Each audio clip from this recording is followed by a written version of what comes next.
welcome back to my channel. This video is kind of honestly just a tad bit overdue because I've been going through this for a few months and I just been waiting to see how things played out before I got on camera and told you all about my journey, which my journey is not complete with this thing. It's still kind of like in the beginning, middle phases, honestly. So yeah, this topic is a little hard to talk about, honestly, because it's like you really put all of your flaws out there, like, hey, like, here they go. And yeah, we're just gonna go ahead and start talking about it. So first and foremost, I do want to inform you all that I am not a medical doctor.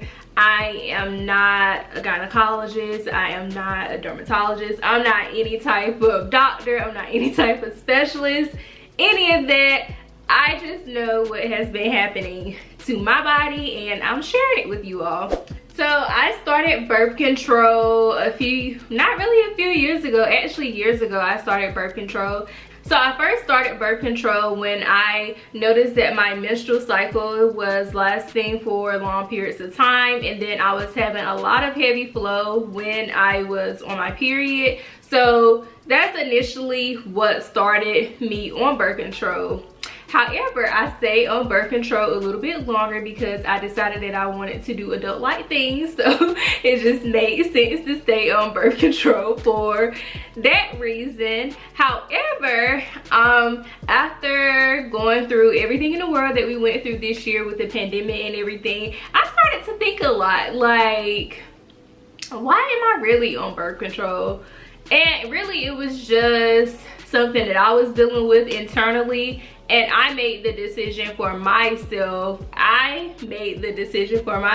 always feel like when you make decisions about your life, your health, you always need to make sure it's your decision and not anybody else's. I made the decision that I no longer wanted to take birth control because I just felt like I was taking, I don't want to say unnecessary medication, but I saw it as unnecessary medication. I felt like I was putting chemicals and things of that nature in my body, and there are other forms of contraception. And yeah, that was basically the reason why. It wasn't that I wanted to go get pregnant, although in the future, let me get my life together first. In the future, I do want to have kids, but I just didn't want to be on birth control anymore. And that was just a decision I made. When I did have this discussion with my gynecologist, I was informed that birth control does have like a lot of positive benefits to it, which I'm not going to discuss in this video because I don't want this to come up like a health type video and then people start saying, oh, that's not right or that's not wrong, whatever. But if you put it in Google and you do your own research does show that there are a lot of benefits to being on birth control. However, I just no longer want it to be up there, and I feel like there are other ways that I can stay healthy without being on that pill. So that's that. So I decided to stop taking birth control. It was at the end of June going into the beginning of July, and this is 2020. And I stopped taking the pill right when I knew my period was getting ready to come on. So, you know, if you all have taken birth control pills before, or if you are familiar with birth control pill, they come in like a 28-day pack. So that last row of pills is normally like placebos. I call them placebos. I don't really think I don't know. They placebos / sugar pills, something like that. I actually never took those when I was on my period. They're basically there to just like keep you on track, but I never took that last week. So when I got to that last, before I got to that last week, or when I got to that last week, I finished my pack. And the reason why I stopped taking them on that same week is because I wanted to avoid having that irregular period. When you're on birth control, you get so used to knowing exactly when your period is going to come on and when it's going to go off. Well, that was the case for me. So that's why I stopped on that same week, so I can make sure I had my cycle come on at a certain time. So that period was actually a normal period for me, and I didn't see any changes or significant differences for for that first period. However, as time progressed, my cycle, like the number of days it takes for it to come, began to fluctuate. At this point right now in my life, it goes a little bit longer, and sometimes the periods are a week, 5 days. Sometimes it might do 2 days and then skip 2 days and do 2 days again, and then go about another 30 days and then want to come again. So it's doing that wonky stuff right now, but I'm hoping that it can get on track. So when I stopped taking the birth control pill, I didn't notice any skin changes initially at all until about a couple of weeks later, or maybe even a week. I think it might have been a week. I started to break out on the perimeter of my face, and I actually discussed this with you all in a vlog that I did, and then somebody asked me to do a skincare routine. So the skincare routine that I posted on my channel was the skincare routine that I had been doing throughout being on birth control pills. And the day that I filmed that video, you all saw it after I filmed it, of course, around that time was when I had first stopped taking my birth control pills.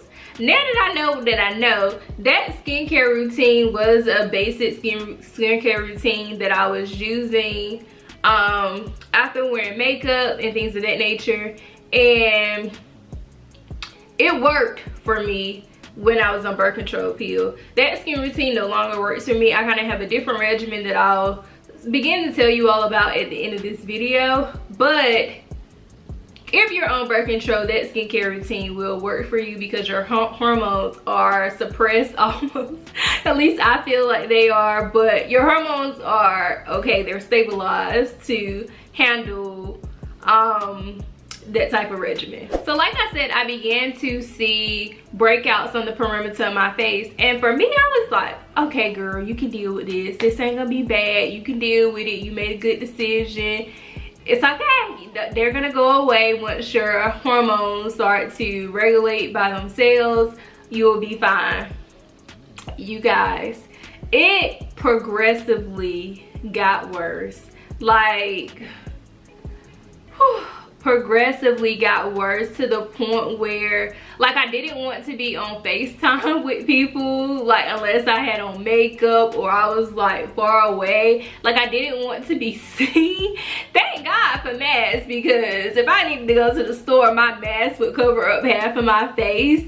But even, I don't know if you all noticed this or not, because of course I noticed it, but I even got to a point where every single YouTube video that I filmed, I had makeup on. And you guys know, if you look at some of my older videos, I never did that. I would get on camera with you all, you would get that bare face all day, and I didn't know what a blessing it was at the time. Because sometimes when you, like, I don't want to say the wrong thing and then you all go off on me in the comments, but it's just something, if you don't feel that you look pretty, it's not a good day, honestly. So I started wearing makeup so that I could at least have a little bit of confidence to actually enjoy my hobby, which is actually putting out YouTube videos. So I was wearing makeup in all of my videos, and actually the makeup, I felt like, was actually making it worse. Like, I was covering up all of my scarring and all of my bumps. Well, not really covering up the bumps, because you know those bumps like to play peekaboo sometimes when you put makeup. The makeup really only comes in handy for covering up the acne scarring, in my opinion, because you still can see the bumps. And every time I would wear makeup and I would get ready to take it off and clean my face, the next day I would immediately see inflammation. And I spent lots and lots of money on skincare products, you guys. Like, I've kicked in hundreds of dollars this year alone in skincare products, and some of them I was very disappointed in. And it's like, that's just money down the drain. Like, if you all had ever been through any type of acne journey, or you're still on an acne journey, I know, like, that I can't be the only one that have went through this. Like, it's just like a punch to the gut when you spend so much money on acne products and they just don't work, and some of them it feels like they're making it worse. I don't know. And then when you're going through this type of journey, it makes you so impatient. Like, you know, you can't expect to see changes the next day, but you just be hoping, like, in the morning, like, is it gonna be gone? Like, is it gonna be gone? Yeah. So like I said, I noticed that it progressively got worse. Sometimes it would clear up and then it would just become super inflamed, and then it would be more inflammation. During this period of time when I was seeing a lot of inflammation in my skin, I was picking at my face, picking at the bumps, I should say, to a minimum. And I was still getting acne scarring from some of the bumps that I chose not to play with. I do have a bump on the side of my face right now that looks like this. And I picked with that one because that thing hurt like a mug, y'all. I have never had a bump on my face like this that hurt so bad because it got so much pus and liquid in it that I just wanted to get it out because I felt like it would release the pressure off of my face. I should have listened to my doctor and should have kept my hands off of it and just left it alone, but no, it would hurt so bad and I wanted to play with it, so I was playing with it. Don't do that. Don't do that because you make it worse. And I feel like I have an acne scar like already forming because I played with it, but I'm on some medication now that I'm going to talk about in a little bit, but I just made it worse, and now it's going to take longer to heal because I didn't know how to not play with it. But I learned my lesson. Next time I'll just let things stay there, let it do what it want to do, and leave it alone. I ain't doing it no more now because I don't want it to look like this. I learned my lesson. But yes, I keep saying this, it progressively got worse. So I finally made the decision to go to a dermatologist. And while I was waiting, because I did have an appointment, and the appointments, I did not know it was that difficult sometimes to get an appointment with a dermatologist, and maybe it was just the one that's in my area. But I made an appointment, and it was like I was so impatient. Like, I just needed to get there. Like, I called the office twice after booking an appointment. Are there any cancellations? Like, I really need to get in because I just feel like my skin is getting worse. Like, while I'm waiting to go to the doctor, I'm just like watching my face every day, and I could see the acne scarring getting worse and worse and worse. Like, I witnessed it before my own eyes, and I actually took pictures. Like, I have been documenting this whole journey because I want to be able to share it with people when I get ready to share it with them, and also when the time is right, like when I actually have enough information to share and like help people understand, I guess, or just to be able to give them good information about it. So I took pictures at each stage. Like, I watch my skin, and yeah, so I went to a dermatologist. So my dermatologist experience, I think we might need to talk about that in another video. This was actually my very first time going to a dermatologist. I had never been to a dermatologist before. I didn't know what to expect. I still don't really know what to expect. I guess I just let the doctor tell me what to do. I just tell them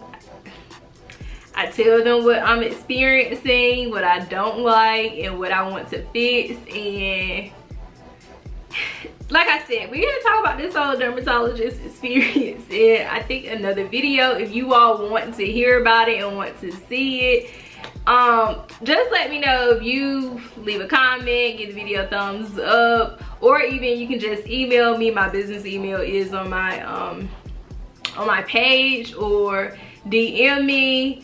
Just let me know if you want to see it, because I don't want to put out content that you all may not be interested in. But if you all want to hear about my dermatologist experience, just let me know. And if you are, even if it's just one of you all, I will put out the video for you. But that was very interesting, to say the least. Yeah. So after my visit to the dermatologist, I was put on 3 medications. One of those medications are oral, which is a pill, a half a pill actually. I have to cut the pill. I take a half a pill in the morning and a half a pill at night, and I actually am on 2 topical creams. I put on 1 topical cream in the morning and I put on another one at night. And I can also, this is another video if you all would like to see me do like my skincare routine, like I guess for the full day, how I apply my medicines and things of that nature. Just also let me know however you want to communicate that. But those medicines that I'm on, I will have to give you all probably like a review in another video as well. But that's pretty much what I'm on now. Like I said, I am on those medications. They do have side effects, and they are a little bit more rigorous than I thought they would be, in terms of like their side effects. Like, y'all, like I said, this is a whole nother video.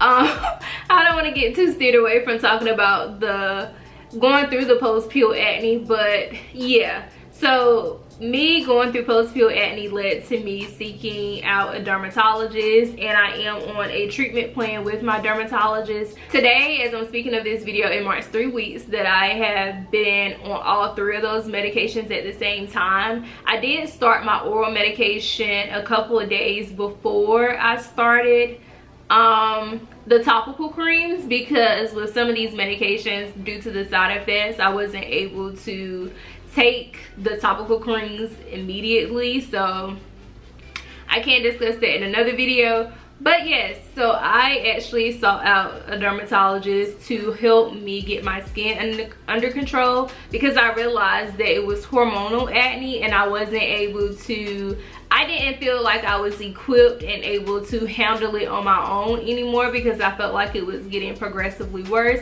which is fine. Sometimes you need to be able to seek out help and get assistance. And then I realized how grateful I was to actually have access to that form of healthcare, and it's such a blessing anyway to be able to have access to healthcare, because a lot of other people don't. So even though I was going through that, I still, and I'm getting a little teary-eyed right now, you guys, but just realize sometimes that if you do have healthcare, that a lot of other people don't have access to healthcare, and even if they do have access to basic healthcare, they don't have access to any type of specialist sometimes, which a dermatologist would be considered a specialist. So sometimes in the midst of our troubles, we be thinking, oh, I'm going through this and it's so bad. But on the other hand, it's a blessing for me to even be able to go see a doctor, let alone a specialist, because there are a lot of people in this world that do not have that privilege. So, and in America, healthcare is a privilege. And that's another story for another day, because other countries are not like that. But in America, having healthcare is a privilege. So I recognize my privilege in that sense, and I had to bring myself together and realize, like, hey, it's a blessing that you can even get help for this, because some people can't. So I think I am going to go ahead and end this video right here. This is actually for me like a really weird video to like do an outro to, but if you all have gone through the same thing, or know of anybody else that have gone through it or are still going through it, just share this video with them. Let them know that, hey, you aren't alone, somebody else is going through it. So if you all would like to see more videos about my acne journey and my journey on these medications, and giving some reviews on these medications, then I would absolutely love to, because that's what my YouTube channel is here for. It is here to help others and basically to share my experiences and let you all know that, hey, you're not alone in this.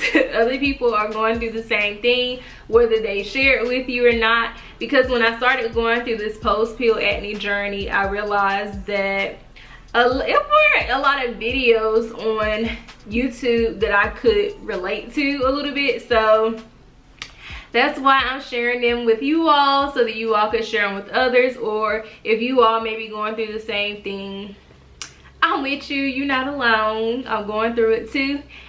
And if you all haven't noticed, but for the past few videos that I have been uploading, I did not wear makeup in those videos because I choose not to wear makeup with these medications that I'm on because I don't like the way that it feels. So I am actually makeup free right now. I'm still not at 100% confidence level because sometimes I be having a grandma face like on camera, and that is like the medicine doing its thing a little bit. So like I said, it's a lot of details I can go into with what my skin is actually doing on these medications. And if you all would love to see a video like that, I would be happy to share with you all everything that be going on behind the scene with this skin of mine that I'm still thankful for, by the way.